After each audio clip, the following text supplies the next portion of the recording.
Alex Fridman and myself, David Brubaker, chose to test variants of the game Rock, Paper, Scissors. Specifically, we wanted to see if there was a difference between the classic game and the version where players had to select cards instead of choosing hand motions. Now for the background research. Materials needed include as follows: 20 subjects or 10 pairs, 2 test dividers to provide separation between the players during the trials, 6 cards, 2 representing paper, 2 representing rock, and 2 representing scissors, a computer to record results, and Alex and I to direct the game. The test is to determine whether or not the arrangement of cards has any sort of influence on the way the subjects select them. Our null hypothesis states the subjects will not discriminate between the cards based on their relative positions. As far as the procedure goes, the first test will be the control. Both subjects sit opposite each other and play traditional rock, paper, scissors with the hand motions. After 10 control trials, they move behind the dividers and play our modified rock, paper, scissors.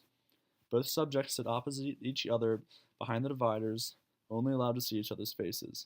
Alex would then instruct them to choose a card and hold it up to the other player. 3 repetitions were recorded for each of the 6 possible combinations of cards.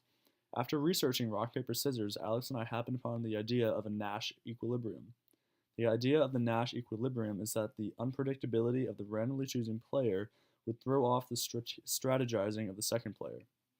Theoretically, this would be counterintuitive to how humans make choices. Our hypothesis is that this choice of motions in rock, paper, scissors would be random, with no motion being picked more than the other. The theory of the Nash equilibrium supports this. If the choice is random, all choices will get picked equally. This is the graph based off the control trials, so just normal rock, paper, scissors. We used the chi-square analysis to determine whether or not the difference in the number of selections of each hand gesture actually described any sort of trend.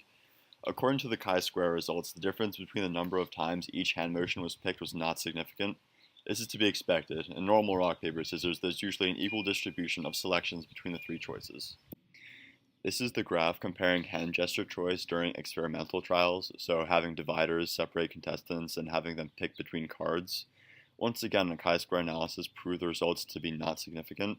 This means that having players choose between cards instead of doing the same process in their head had no effect on the distribution of choices. Again, this is to be expected. Since we were rotating the positions of the cards relative to each other, it would make sense that all of the cards were picked equally. This is the same graph as the last one, with hand gestures, meaning rock, paper, or scissors, being replaced by the location of the chosen card in proximity to the others.